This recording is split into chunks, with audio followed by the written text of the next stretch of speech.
How are you currently? You mentioned a little bit trying to make the numbers work with what you're pursuing.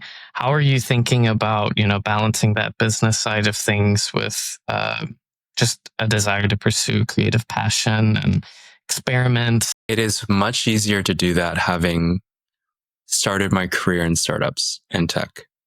And so I think I'm really fortunate to kind of have had the initial career to fund the current exploration, because I think that, money is a real pressure.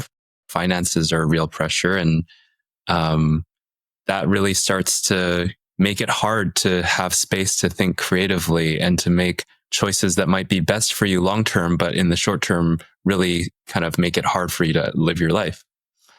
And so I'm really fortunate to have kind of, worked in startups and had some favorable sort of exits at different companies. And so that currently is kind of funding my exploration guts to actually go down this path. I have a lot of admiration for people who, are like paycheck to paycheck exploring their passion. Like I still can land on my feet for a while.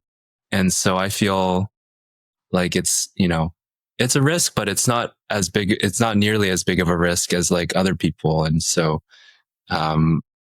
that's kind of given me the space to just like take my time, uh, to not have to like move out of this flat, for instance. Like there's a lot of realities that other people are facing, which I kind of have been able to take my time through. And I'm grateful for that, because I think it's just allowing me to not rush into things and not feel like I have to kind of,